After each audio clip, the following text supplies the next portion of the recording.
好，今日我哋做呢個椒絲腐乳通菜炒牛肉。好，而家開始。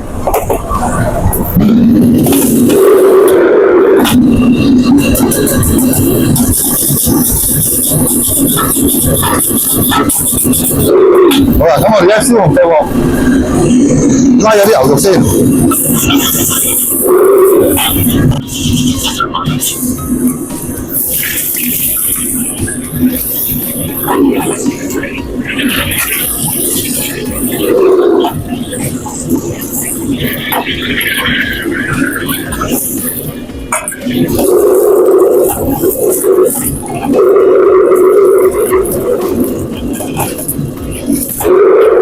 拉到6、7成熟咧，我哋就倒起佢，然之後倒翻落隻鑊度煎一煎佢，煎香佢。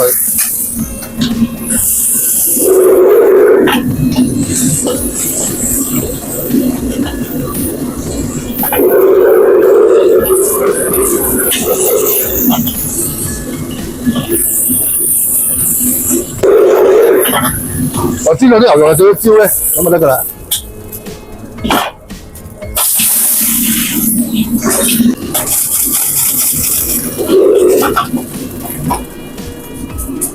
好啦，跟住我哋而家咧就打呢個通菜，少少油落去，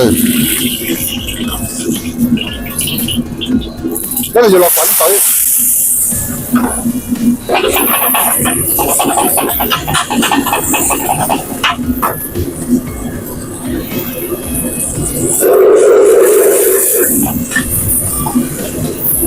好啦，跟住我哋咧煮好一邊就擺住另一邊，跟住俾啲鹽，俾啲糖落去。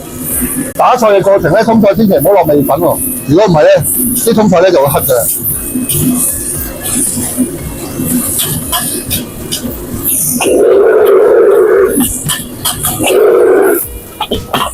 好啦，跟住我哋掘個窿，等佢疏一疏水先，咁炒出嚟啊乾身啲。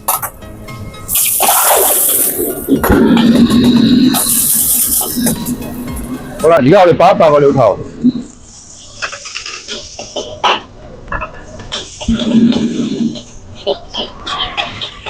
俾埋啲腐乳落去，跟住我哋俾少少嘅紹酒，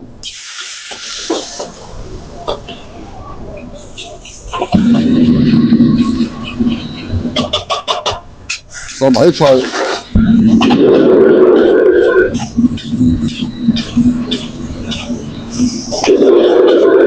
好，跟住最後俾埋啲牛肉落去。我哋調味嗰度咧，淨係俾少少糖。最尾炒嘅時候俾少少味粉，咁就得㗎啦。因為啲腐乳咧本身夠鹹㗎啦，已經。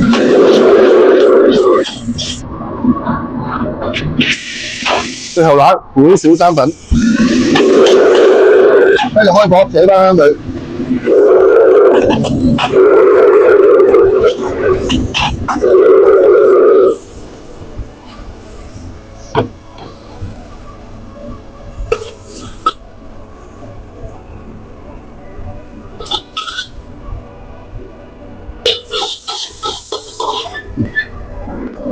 好啦，咁我哋椒絲腐乳通菜炒牛肉就做好啦。